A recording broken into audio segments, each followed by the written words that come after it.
Hello, and thank you for having me. First off, I apologize for the informal background. I still have not made my way back to my office post-pandemic. Today, I'm going to be talking about some ways that I think bioethics and philosophy of explanation and understanding can learn from each other. Since this was originally invited last year, it has come out in print in Analytic Philosophy, so that's exciting. And I'm going to be talking about objectually understanding informed consent, and I promise you that is not a typo.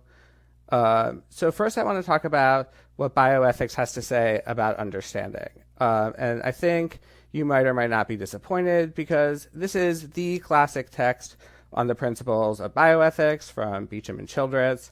What they have to say about the nature of understanding is that persons understand if they have acquired pertinent information and have relevant beliefs about the nature and consequences of their actions.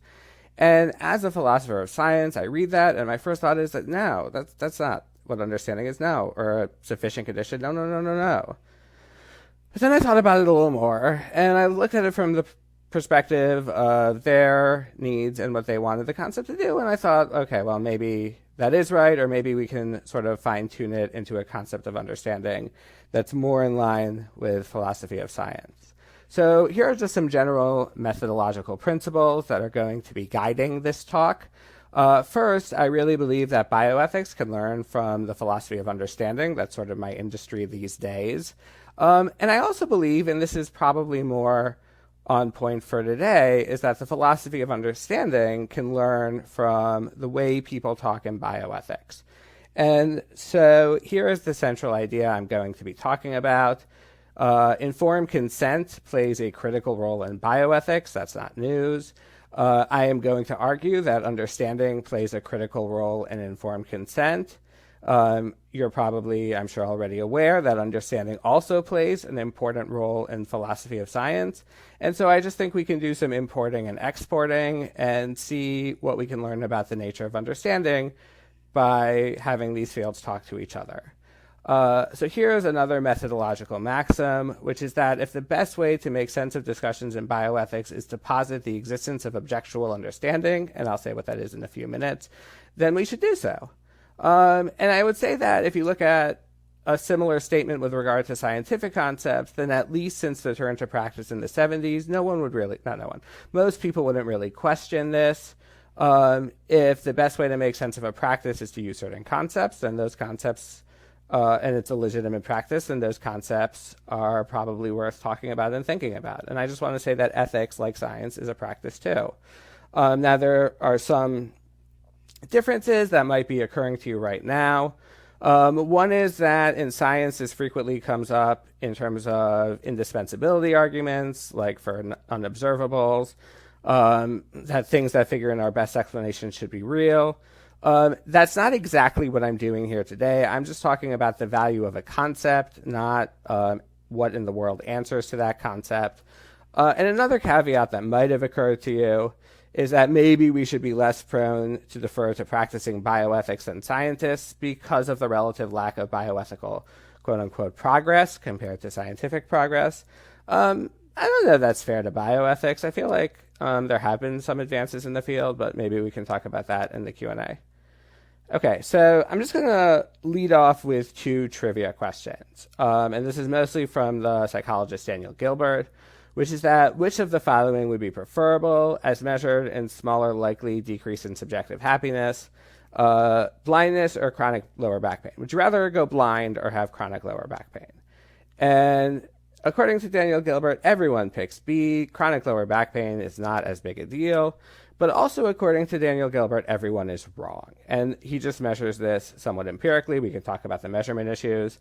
But the general idea is you naturally adapt to being blind. A year from now, if you go blind, you won't be thinking about your blindness.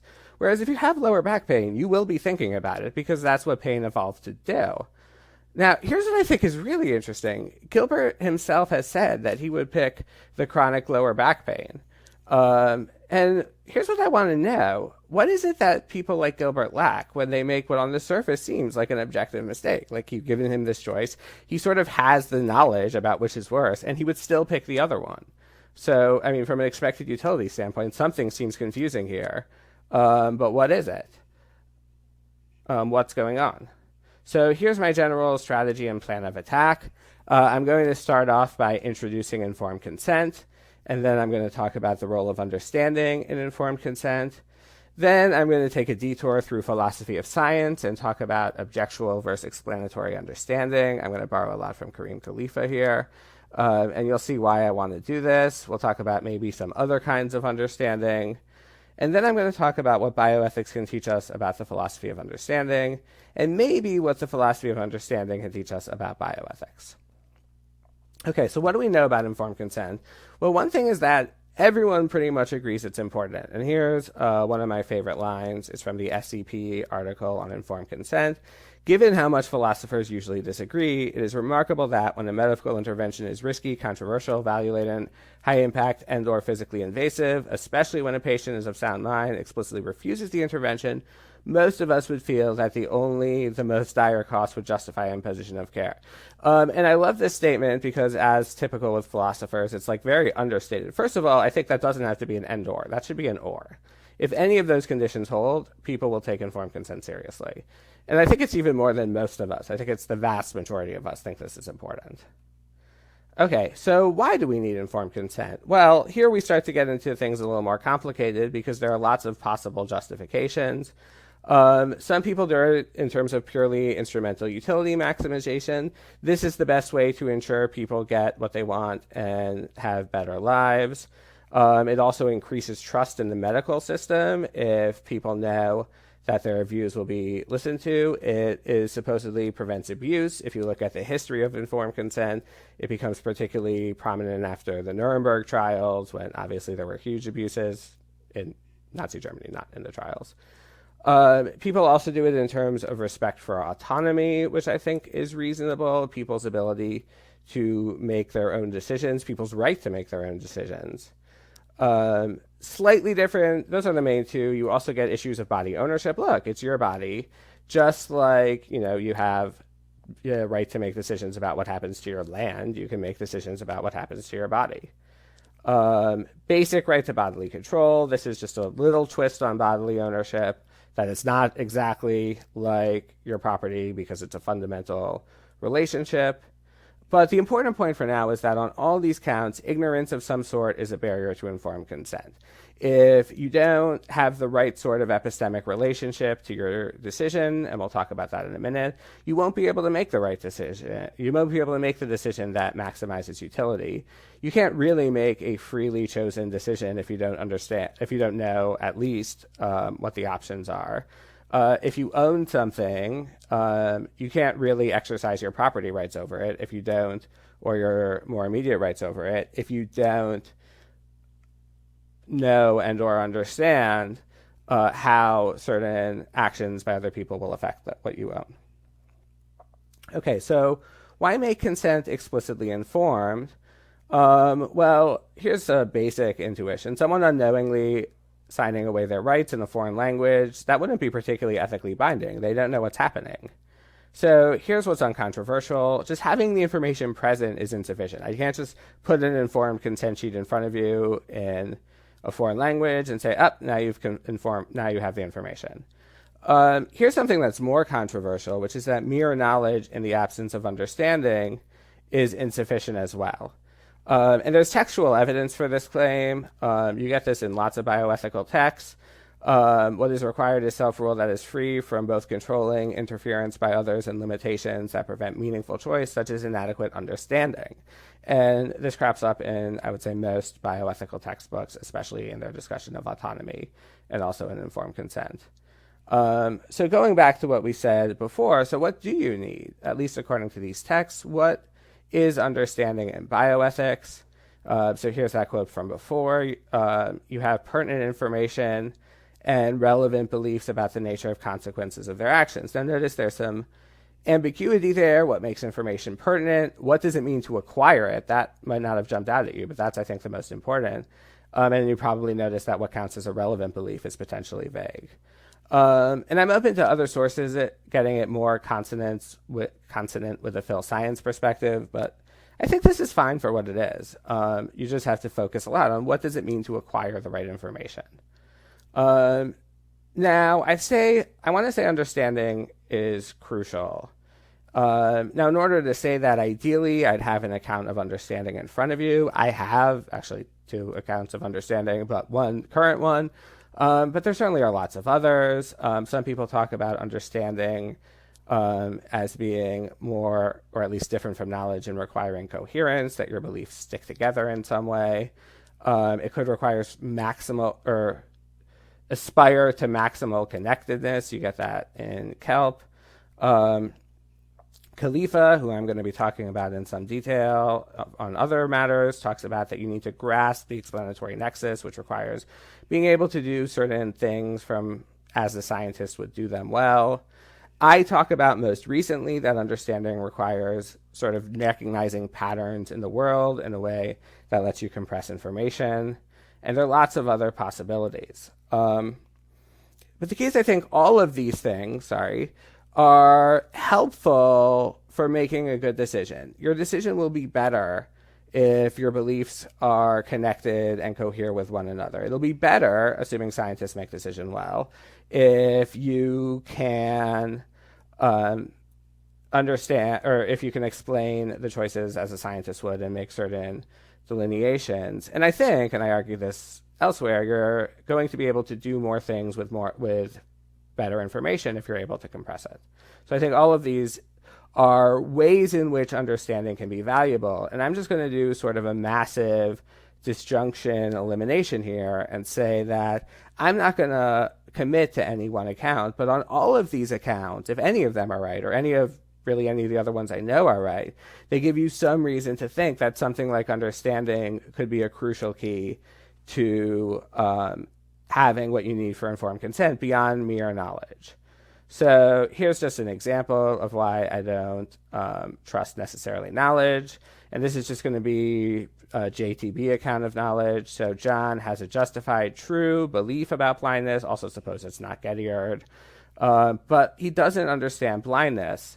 And I think this isn't, by the way, just an absence of concept possession, and I argue for this along with Jennifer Hellman in 2014, that concept possession, plus knowledge by itself, still doesn't get you what you need for understanding without certain extra sauce like abilities or something else. So I think understanding is probably relevant, and we'll circle back around to that later. In any event, I think you need more than knowledge. Okay, and the texts agree with me, and intuitively I think it makes sense. And if you look at the justifications for informed consent, I think it holds up. Okay, so let's talk about different kinds of understanding, just as an example of a lesson I think we can take from bioethics. So I'm going to talk about objectual versus explanatory understanding. So here are some characteristic understanding sentences. You could say Jen understands why the ball dropped. You could say Krista understands Newtonian gravitational theory. Look at the first one first. Jen understands why the ball dropped. Understanding takes on a propositional complement, why the ball dropped. And this is what we think of as explanatory understanding. Jen has an explanation, we think. Krista understands Newtonian gravitational theory. Here, understanding takes on something. It's an abstract thing in this case, Newtonian gravitational theory. And this is objectual understanding. So I'm going to get very slightly more precise than the example. Explanatory understanding. Someone has explanatory understanding of X if and only if they bear some privileged epistemic relation, like belief or knowledge or representation, to an explanation of X's occurring or being in a particular state. So you are on rapport with the explanation, and you get views like this from Stephen Grimm. Objectual understanding, here's a version I'm not going to talk about that much, but which you see a lot in the literature. You have objectual understanding if and only if they have epistemic access to a range of propositions arranged in some way, so something like coherent propositions.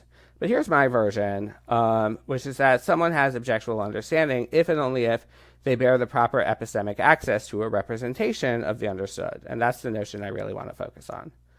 Okay, so here's the big question for now from a phil science perspective. Do we need both objectual and explanatory understanding?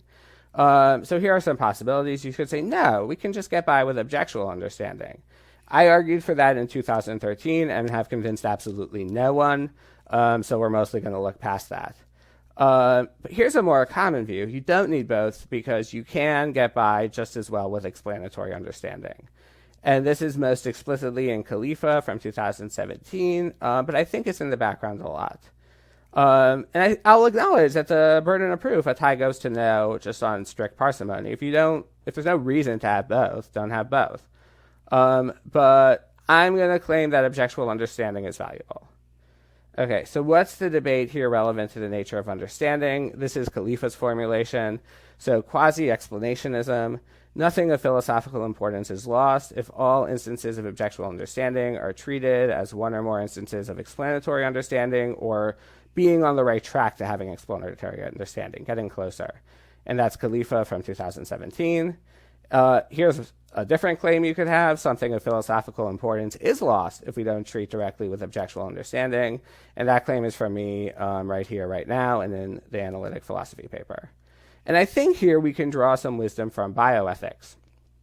So what are the things that need to be understood for informed consent? So Beecham and Childress list diagnoses, prognoses, nature and purpose of intervention, alternatives, risk and benefits, and recommendations. And what might pop out at you and what popped out at me from that list is that none of those things is an explanation. And I will argue that they don't need to be understood through explanations. And so now, going back to my gay dialogue approach, I want to talk about what bioethics can teach us about the philosophy of understanding.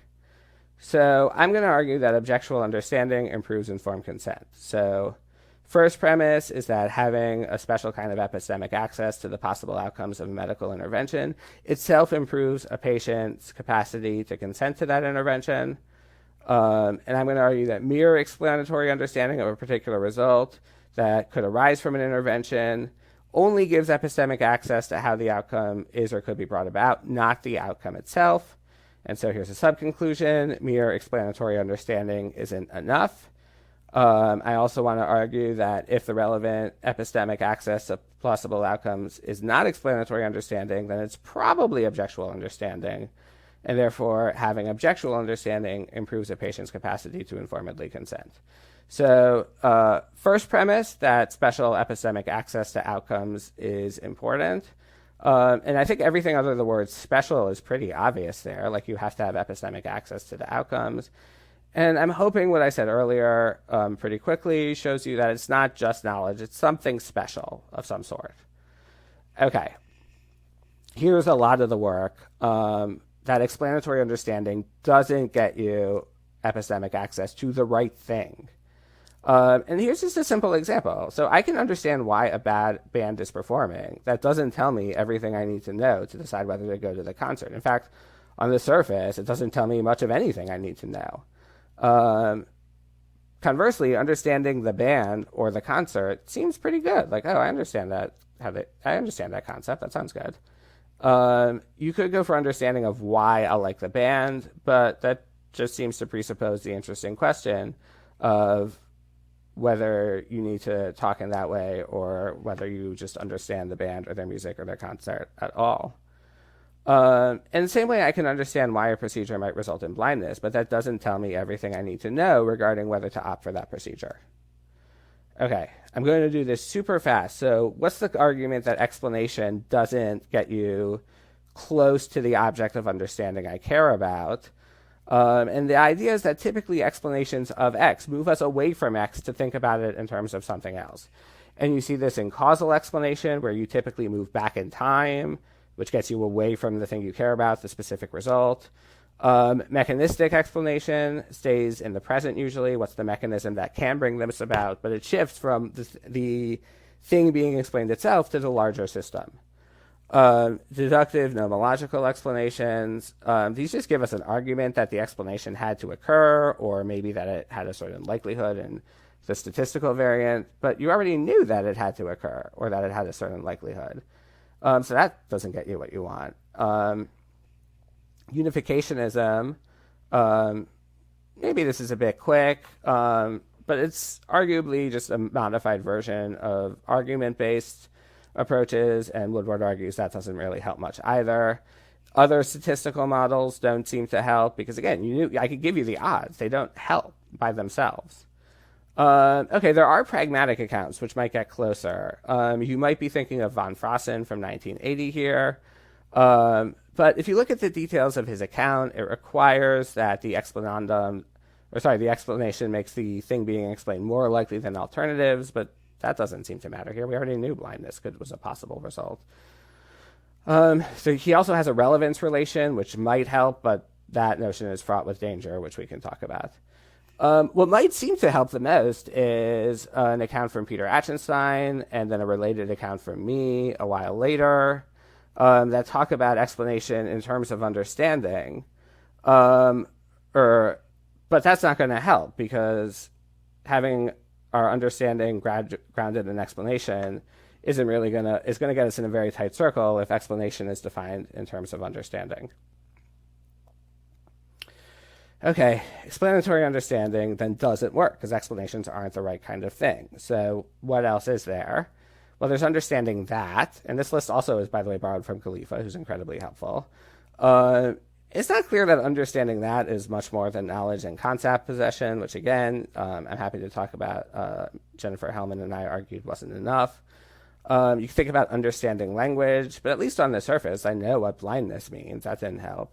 Okay, here's a tricky one, understanding WH, like understanding who, what, where, why. So maybe we understand what blindness is and how the procedure could lead to it, and maybe understanding what a life of blindness is like. But if you just talk about understanding what X is like, that seems like a cumbersome way of saying understanding X, and we'll get back to whether this makes a difference. But maybe you could sort of string these things together. If you understand the word blindness and what it is and how the procedure could lead to it, then you understand enough. Now, my first response is this seems pretty inelegant when we could just talk about understanding blindness, not in quotes. And more importantly, though, the strategy proves too much. If you can just string together other types of understanding, you can also get rid of explanatory understanding. Explanatory understanding is just understanding what the reason for something is, and now we don't just need understanding WH. So if you think explanatory understanding is important, which I'm granting for the moment it is, then this sort of combo tie together types of understanding WH is going to do too much to eliminate types of understanding we think are important. Okay, so why objectual understanding? I think it's the most perspicuous way to do things. And I think if the most perspicuous way to make sense of a discipline is to employ a certain concept, then it's probably philosophically important. So I argue that objectual understanding is probably philosophically important. And another way to put that is that something of philosophical interest is lost if we don't treat directly with objectual understanding, which you'll notice is just the negation of quasi-explanationism, probably. Okay, so how do I avoid Karim Khalifa's arguments? Since I'm taking him as my main foil, it would probably be cheating not to address his objections directly. And the short version is that they just don't apply to me because the sorts of objectual understanding he's considering just aren't the sorts that I think are relevant for this sort of case. But conversely, what I think is relevant for this case isn't explanatory understanding either. So I think this sort of view just wasn't on the table when he was talking, which is fine. But now I think it's worth considering. So he talks about Carter and Gordon, who argue that objectual understanding requires being able to answer a variety of questions about the understood. And he says that either those answers are explanatory in some way or else there's nothing to distinguish them from mere trivia. And I think that's probably right. And you could try a similar move for coherence relations, which might work but might not. Khalifa also argues against sort of more limited objectual understanding. He talks about Kvanvig, who argues that you can have explanation of indeterministic systems. Sorry, that should be understanding, even when you can't explain the results. He also argues that understanding is immune to Gettier-style deviant causation. And Khalifa argues that those, fine, are just way stations on the way to genuine understanding, which you'll recall was the second clause of his quasi-explanationism. And I argue that neither argument sticks to me in this version of objectual understanding as a representational capacity that I have in my work. Because both of them cash out what's different about objectual understanding in terms of the ability to answer questions. In the case of Carter and Gordon, you can answer more questions. In the case of Kvanvig, maybe you can't answer all the same questions about indeterministic systems. But I kind of think I'm Teflon here, and none of this sticks to me. because I don't talk about answering questions at all. I think that's just the wrong way to look at it. Having a representation doesn't necessarily require being able to answer questions about that representation. Okay, now you might wonder who cares about all this. If you can always paraphrase back and forth between understanding WH and combo understanding and objectual understanding, then what difference does it make? Now, I don't know. I kind of like conceptually engineering useful, but maybe not strictly necessary concepts. But I actually think in this case, it tells us something about our epistemic relationship to the world, which is that it doesn't always boil down to being able to answer questions, especially linguistically. There's something about appreciating an object, such as the result of a procedure, directly in some sort of representational way, even beyond just being able to answer questions about it, or instead of being able to answer questions about it. The second thing you could say is, well, Khalifa's talking about scientific understanding, not ethical understanding, so nothing applies here, and Khalifa does specify that. But I think even though the lessons are from ethics, the actual content of the understanding, blindness, isn't an ethical thing. So I don't think that works here. So I think his account about explanatory understanding should apply in this case, and it doesn't. And you can say, okay, well, maybe it has to do with it's empirical what blindness is, but it's not scientific. One, I'm not sure why that should matter. But two, I think ideally our account of scientific understanding should be at least basically continuous with our account of at least empirical understanding generally. And you get this from Woodward's Making Things Happen as a nice statement of it. Say, okay, well, it's not scientific, but maybe it's not an answer to a why question, and that's why Khalifa's views don't apply here. But at that point, I think you're just basically begging the question, because it becomes trivial that, yes, understanding as an answer to why question requires you be able to answer why questions, which possibly involves explanations, but then you haven't really said much. Okay, last objection I'm going to deal with is that maybe this is just something about Mary, that this has to do with qualia, that's what makes blindness important, and I'm not going to get into the details of this debate, but, I mean, you might think that's already it's a dead horse. And I don't think that's quite right, though. I don't think a blind person has access to a different quale, a different sense of what things are like. Whether or not you can simulate it depends a lot on your views about qualia, but to some extent you can get all of the basic sensations, like not being able to see for a brief time, but still not really get it, or more importantly, know what to do with that information. And finally, I'd like to conclude, and I'm going to have to rush this, with what the philosophy of understanding can teach us about bioethics.